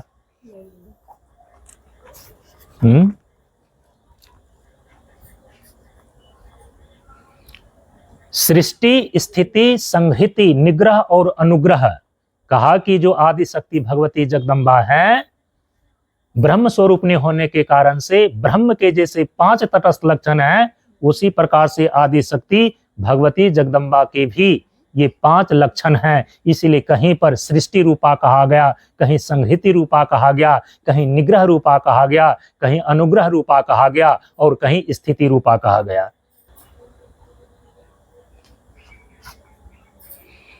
श्री दुर्गा सप्तशती, चूंकि ग्रंथ का पाठ हम सभी लोगों ने इस अनुष्ठान में किया है, इसीलिए हम वहीं से आपको दिखाना चाहेंगे।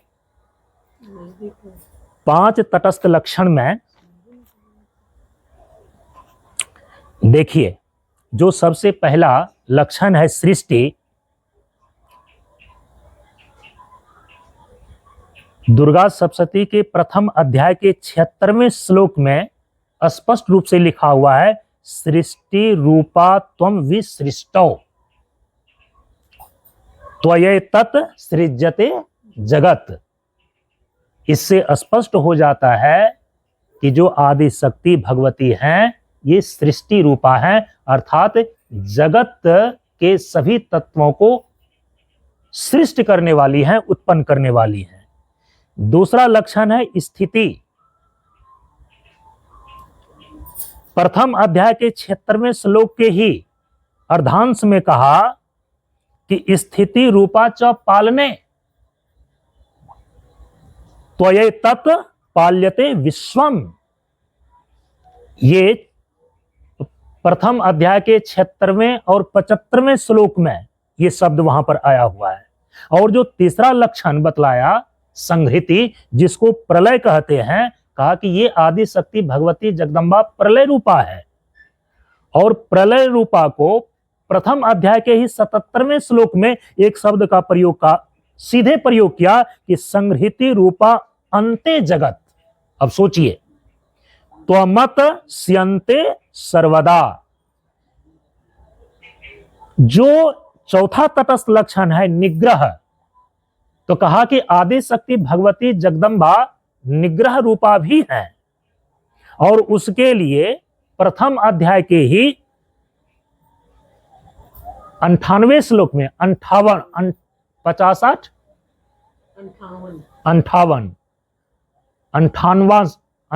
नहीं होगा, 58 श्लोक में कहा कि जो निग्रह है ना, संसार बंध हेतुश्च स एव सर्वेश्वरी, यह जो वहां पर संसार बंध हेतुश्च स एव सर्वेश्वरी आदि शक्ति भगवती जगदम्बा के लिए कहा गया, इससे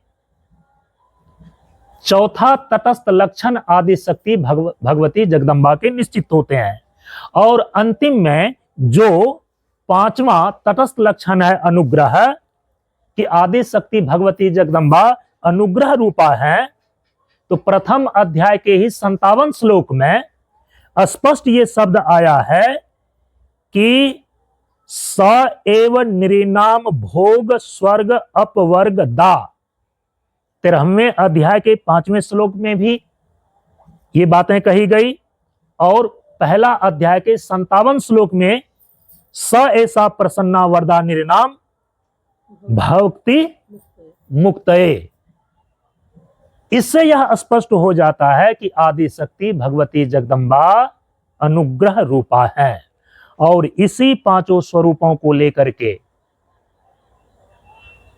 उनके एक एक नाम हो जाते हैं। उसको थोड़ा सा ध्यान में रख लीजिए, फिर अपनी वाणी को विराम देंगे। जो आदि शक्ति प्रथम तटस्थ लक्षण को लेकर के सृष्टि रूपा है, जो सृष्टि रूपा त्वम विसृष्टौ, प्रथम अध्याय के 76वें श्लोक में कह करके बतलाया गया तो इस सृष्टि नामक कृत्य के संदर्भ में आदि शक्ति की संज्ञा, आदि शक्ति की संज्ञा ब्रह्मानी अथवा महासरस्वती है। सृष्टि नामक कृत्य के संदर्भ में आदि शक्ति की संज्ञा क्या हो जाती है? ब्रह्मानी अथवा महासरस्वती। और आदि शक्ति के इसी स्वरूप का बीज मंत्र है ऐं। भगवती जगदम्बा का जो मुख्य मंत्र है ओम ऐं ह्रीं क्लीं चामुंडाय विच्चे, इसको नवार्न मंत्र बोलते हैं क्योंकि इसमें 9 ही अक्षर हैं। उसमें जो सबसे पहला है ऐं, ये आदि शक्ति भगवती के किस स्वरूप का बीज मंत्र है? जो सृष्टि नामक कृत्य के संदर्भ में आदि शक्ति की संज्ञा ब्रह्मानी अथवा महासरस्वती है, इसी स्वरूप का बीज मंत्र है ऐं, जो सिद्ध कुंजिका स्तोत्र में कहा गया ऐंकारी सृष्टि रूपाए, दूसरे श्लोक में। 11वें अध्याय के 13वें श्लोक में इसी स्वरूप का निरूपण किया दुर्गा सप्तशती के अंदर कि हंस युक्त विमानस्थे ब्रह्मानी रूपधारिणी कौशाम्भ छड़ी के देवी नारायणी नमोस्तुते। अब जो दूसरा तटस्थ लक्षण है स्थिति, तो ये जो आदि शक्ति स्थिति रूपा है, जो कहा कि स्थिति रूपा चौपाल ने प्रथम अध्याय के 76वें श्लोक में, तो इस स्थिति नामक कृत्य के संदर्भ में आदि शक्ति की संज्ञा वैष्णवी अथवा महालक्ष्मी है। और आदि शक्ति के इसी स्वरूप का बीज मंत्र है ह्रीं, जो कि सिद्ध कुंजिका स्तोत्र के दूसरे श्लोक में कहा ह्रींकारी प्रतिपालिका। और इसी स्वरूप को 11वें अध्याय के 16वें श्लोक में वहां पर वर्णित किया गया, जो स्थिति रूपा महालक्ष्मी अथवा वैष्णवी स्वरूप है, इसी की मूर्ति का वर्णन किया, इसी स्वरूप का वर्णन किया वैष्णवी स्वरूप का 11वें अध्याय के 16वें श्लोक में कि शंख चक्र गदा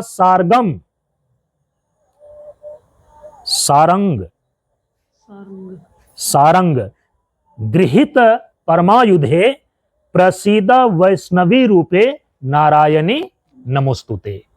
अब जो तीसरा तटस्थ लक्षण है संहृति, तो आदि शक्ति संहृति रूपा है, जो कि संहृति रूपा अंते जगत प्रथम अध्याय के 77वें श्लोक में कहा।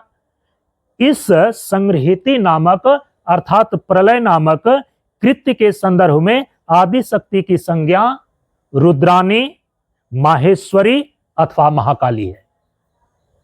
आदि शक्ति के इसी स्वरूप का बीज मंत्र है क्लीं, जिसको कि सिद्ध कुंजिका स्तोत्र के 3 श्लोक में कहा क्लींकारी काम रूपिण्य। और इस स्वरूप का वर्णन किया 11वें अध्याय के 14वें श्लोक में कि त्रिशूल चंद्र अहि हारे अहि धरे, अहि हारे नहीं अहि धरे, अहि माने सर्प, त्रिशूल चंद्र अहि धरे महावृषभ वाहिनी माहेश्वरी स्वरूपेण नारायणी नमोस्तुते। जो चौथा तटस्थ लक्षण है कि आदि शक्ति निग्रह रूपा है, जो प्रथम अध्याय के 58 श्लोक में कहा कि सा विद्या परमा मुक्ति हेतु भूता सनातनी संसार बंध हेतुश्च शैव सर्वेश्वरी। इस निग्रह नामक कृत्य के संदर्भ में आदि शक्ति की संज्ञा भवानी अथवा दुर्गा है। और आदि शक्ति के इसी स्वरूप का बीज मंत्र है चांग मुंग डा, अर्थात चामुंडा। चामुंडा च चंडघाती, सिद्ध कुंजिका स्तोत्र के 4थे श्लोक में इसी का संकेत किया गया है। और दुर्गा सप्तशती के 11वें अध्याय के 21वें श्लोक में इसी निग्रह रूपा जो भगवती जगदम्बा की भवानी अथवा दुर्गा स्वरूप है, इस स्वरूप का वर्णन किया गया कि दंष्ट्रा कराल वदने शिरो माला विभूषणे चामुंडे मुंड मथने नारायणी नमोस्तुते। और अंतिम जो पांचवा तटस्थ लक्षण आदि शक्ति की अनुग्रह रूपा है, जिसके विषय में प्रथम अध्याय के 57 श्लोक में कहा कि सैसा प्रसन्ना वरदा निर्नाम भवती मुक्त है, और दूसरे जगह 13वें अध्याय के 5वें श्लोक में कहा कि 100 एव निरिनाम भोग स्वर्ग अपवर्गदा। तो इस अनुग्रह शक्ति के संदर्भ में आदि शक्ति की संज्ञा सिद्धिदात्री अथवा त्रिपुर सुंदरी है। और आदि शक्ति के इसी स्वरूप का बीज मंत्र है यै यांग, जो सिद्ध कुंजिका स्तोत्र के चौथे श्लोक में उच्चारण करते हैं ना, यैकारी वरदायिनी। प्रतिपालिका तो काली है, लक्ष्मी है। यैकारी वरदायिनी, ये भगवती जगदम्बा के अनुग्रह लक्षण वाली जो स्वरूप सिद्धिदात्री अथवा त्रिपुर सुंदरी है, उसको बताने के लिए है। और इसी स्वरूप का वर्णन किया 11वें अध्याय के 12वें श्लोक में दुर्गा सप्तशती के अंदर कहा कि शरणागत दीनार्थ परित्राण परायणे सर्वस्य आरती हरे देवी नारायणी नमोस्तुते। इस प्रकार से आदि शक्ति भगवती जगदम्बा के ये जो ब्रह्म के ही अनुरूप ये 5 तटस्थ लक्षण के द्वारा इनके 5 स्वरूप निश्चित होते हैं। प्रथम स्वरूप में ब्रह्मानी कहा, प्रथम तटस्थ लक्षण को लेकर के सृष्टि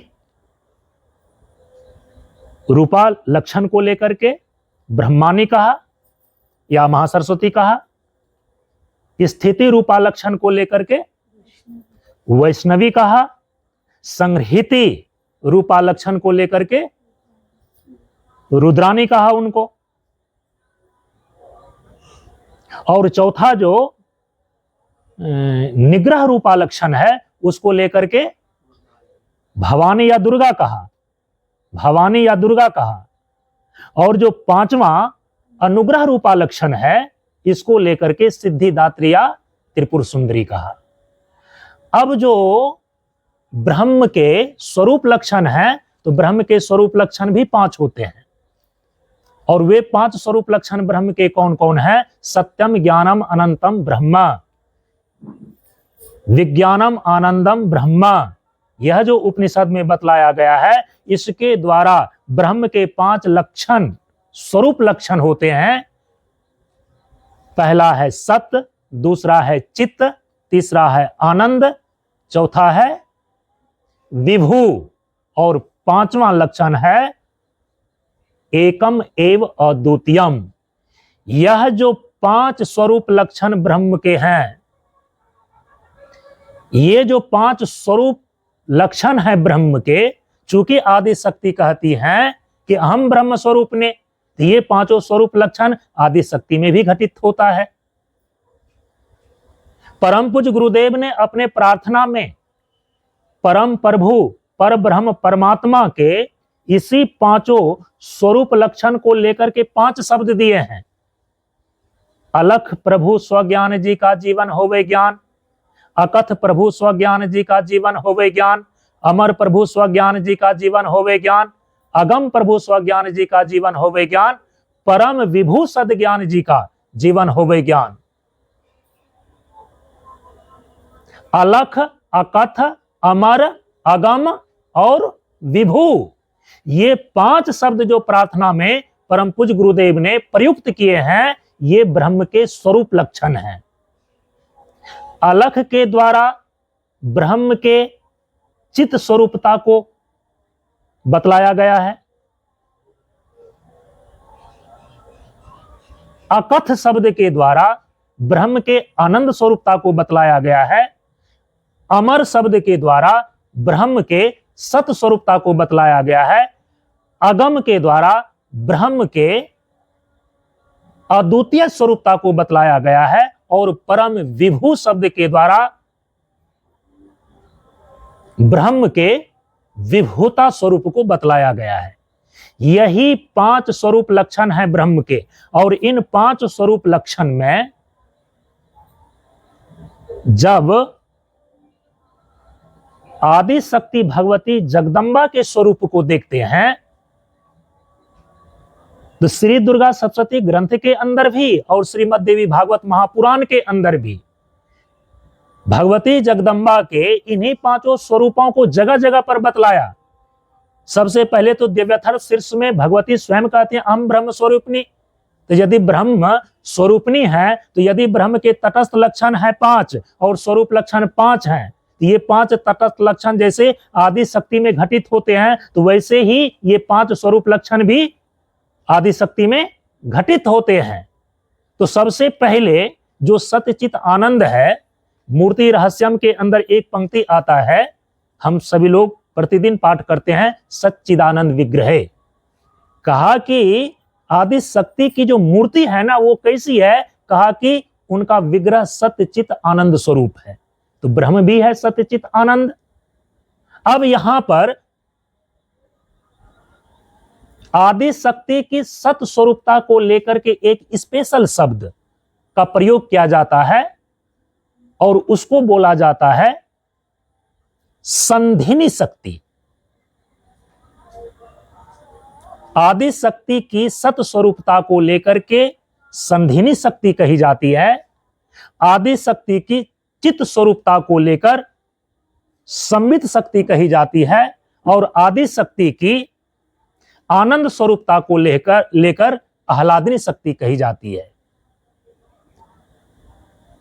तो संधिनी, संबित और आह्लादिनी सच्चिदानंद विग्रह कहा करके इसी तीनों स्वरूपों को, इसी तीनों विग्रह को वहां पर बतलाया गया है। जब भी आप संबित शक्ति बोलते हैं माने ज्ञान स्वरूपता, जब भी आप बोलते हैं संधिनी, ये स्त्रीलिंग शब्द है। सत स्वरूप ये नपुंसक लिंग है। लेकिन जब सत स्वरूपता को, सत स्वरूप को स्त्रीलिंग में अनुवादित करके बोलेंगे तो उसको बोलेंगे संधिनी। जो चित स्वरूपता है ये पुल्लिंग या नपुंसक लिंग में प्रयुक्त होते हैं, और नपुंसक लिंग में प्रयुक्त होने का मतलब है कि वो स्त्रीलिंग में भी प्रयुक्त हो सकते हैं संदर्भ के अनुसार से, और पुल्लिंग में भी प्रयुक्त हो सकते हैं। स्त्रीलिंग और पुल्लिंग से भी परे में प्रयोग हो सकते हैं। समझ रहे हैं इस चीज को? इसीलिए जो चिद स्वरूपता है ना उसको स्त्रीलिंग में यदि अनुवादित करते हैं तो उसी को बोलते हैं संबित। और जो तीसरा स्वरूप लक्षण में आनंद स्वरूपता है, उसी आनंद स्वरूपता को स्त्रीलिंग में अनुवादित करने पर उसको बोलते हैं आह्लादिनी शक्ति।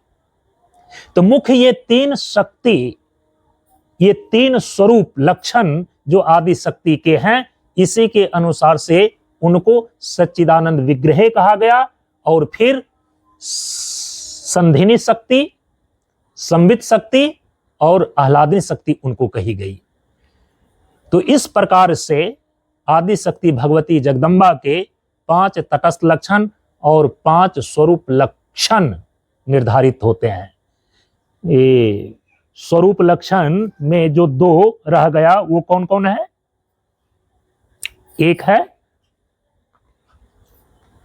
विभूता और दूसरा है अद्वितीयता। तो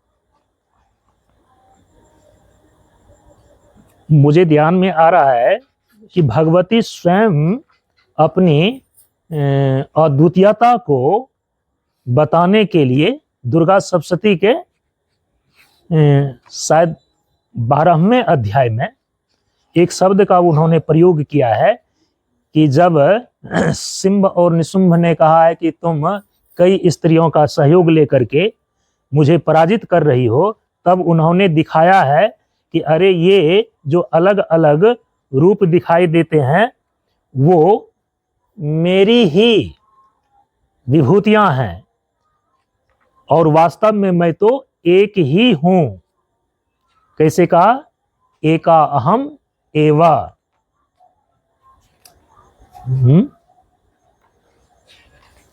अब उसको मोड़ करके मैंने रखा था दिखाने के लिए, क्योंकि प्रमाण यदि कि मिल जाता है ना तो व्यक्ति फिर तो है कि निस्संदेह हो जाता है ना।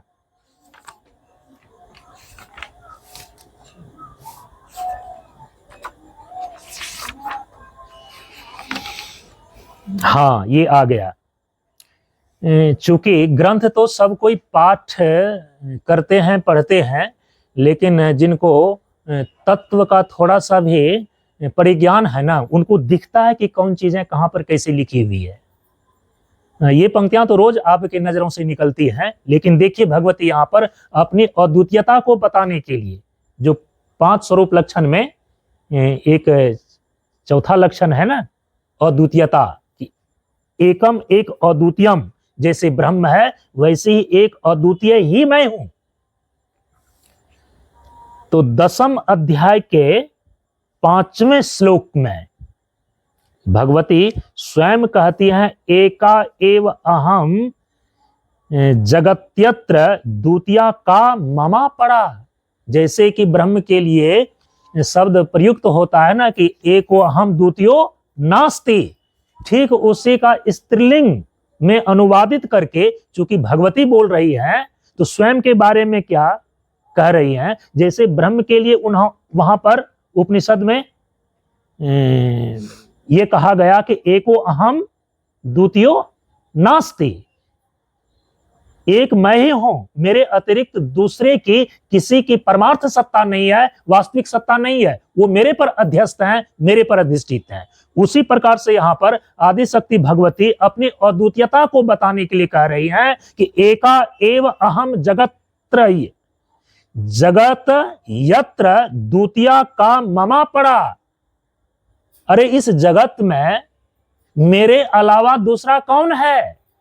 जो भी कुछ दिखाई दे रहा है, मत्तः प्रकृतिम पुरुषात्मकम जगत, जो कुछ भी चराचर के रूप में दिखाई दे रहा है वह मेरी ही अभिव्यक्ति है, वह मेरा ही स्वरूप है, इसीलिए एका एव अहम। तो आदि शक्ति भगवती की अद्वितीयता का यहां पर ये लक्षण दिखाई दे रहे हैं। और इसके बाद जो विभूता है ना, तो वो विभूता का जगह जगह पर वर्णन किया गया है। तो ये 5 स्वरूप लक्षण भगवती जगदम्बा के हैं। तो हम सभी लोगों ने भगवती जगदम्बा की ही कृपा से और गुरुदेव के आशीर्वाद से इस शारदीय नवरात्र साधना अनुष्ठान में श्री दुर्गा सप्तशती के द्वारा विधिवत पाठ किया। भगवती के तीनों स्वरूपों का, महाकाली स्वरूप, महालक्ष्मी स्वरूप और महासरस्वती स्वरूप की शास्त्र विधि से आराधना और उपासना किया। इसलिए दुर्गा सप्तशती के आधार पर ही उनके तटस्थ लक्षण और स्वरूप लक्षण को तत्व विचार के अंदर समझने का प्रयास किया। साथ ही साथ इस आदि शक्ति का जो आध्यात्मिक स्वरूप है आपके शरीर के भीतर, वह कुंडलिनी शक्ति के रूप में विराजमान है। परम पूज्य गुरुदेव ने प्रशिक्षण के दरमियान में हम सभी लोगों को यह स्पष्ट रूप से बतलाया और इनका शास्त्रों में वर्णन है कि जो आदि शक्ति है उसका आध्यात्मिक स्वरूप हमारे शरीर के भीतर कुंडलिनी शक्ति के रूप में है। इसीलिए आदि शक्ति भगवती जगदम्बा का जो आध्यात्मिक स्वरूप हमारे शरीर के भीतर कुंडलिनी शक्ति के रूप में है, तो कुंडलिनी योग की साधना का अभ्यास हम सभी लोगों ने इस नवरात्र साधना अनुष्ठान के अंतर्गत किया। जो नवरात्र में प्रथम 3 रात्रियां होती है, उस प्रथम 3 रात्रि के अंदर मूल रूप से मूलाधार चक्र जागरण का अभ्यास हम सभी लोगों ने सुबह और शाम के सत्र में किया। जो नवरात्र के अंदर द्वितीय 3 रात्रियां हैं, मध्य की 3 रात्रियां हैं, उसमें मुख्य रूप से मणिपुर चक्र अथवा अनाहत चक्र के जागरण की कुंडलिनी योग साधना के अंदर अभ्यास किया जाता है। तो हम सभी लोगों ने सुबह और शाम के सत्र में इस नवरात्र के मध्यम 3 रात्रियों के अंदर मणिपुर चक्र जागरण का अभ्यास किया और नवरात्र की जो अंतिम 3 रात्रियां होती हैं, उन 3 रात्रियों में इस शरीर के अंदर जो सबसे ऊपर के 3 चक्र हैं, इस 3 चक्र को सक्रिय करने का अभ्यास किया जाता है। तो इन 3 चक्रों में हम सभी लोगों ने अंतिम 3 रात्रियों के अंदर आज्ञा चक्र जागरण करने का अभ्यास किया। इस प्रकार से आदि शक्ति भगवती जगदम्बा के आध्यात्मिक स्वरूप जो कुंडलिनी शक्ति के रूप में है, उसका जागरण करने का अभ्यास, तो उपासना का ये आध्यात्मिक स्वरूप हो गया। और फिर उपासना का जो शास्त्रीय तरीका है कि भगवती जगदम्बा के महाकाली स्वरूप का शास्त्रीय विधि से पूजा आराधना और तदनिमित्तक पाठ करना, तो भगवती जगदम्बा के तीनों ही स्वरूपों का नवरात्रियों के अंदर श्री दुर्गा सप्तशती के माध्यम से हम सभी लोगों ने पाठ भी किया, पूजा और आराधना भी संपन्न किया। और फिर इस दोनों को ही ध्यान में रख करके हम सभी लोगों ने इस बार के इस शारदीय नवरात्र साधना अनुष्ठान के सत्संग सत्र में आदि शक्ति भगवती जगदम्बा के इस शक्ति तत्व पर भी विभिन्न आयामों में विचार किया। अब इस विचार को यहीं पर हम विराम देते हैं। भगवती की कृपा से और गुरुदेव के आशीर्वाद से फिर शक्ति तत्व के नए आयामों को हम सभी लोग अगले अनुष्ठान में विचार के अंदर लाएंगे। ऐसा शुभ अवसर हम सभी लोगों को भगवती की कृपा से और गुरुदेव के आशीर्वाद से प्राप्त हो, इसी आशा के साथ ओम पूर्णमदः पूर्णमिदं पूर्णात् पूर्णमुदच्यते पूर्णस्य पूर्णमादाय पूर्णमेवावशिष्यते। ओम शांति शांति शांति। हरि ओम श्री गुरुभ्यो नमः। हरि ओम।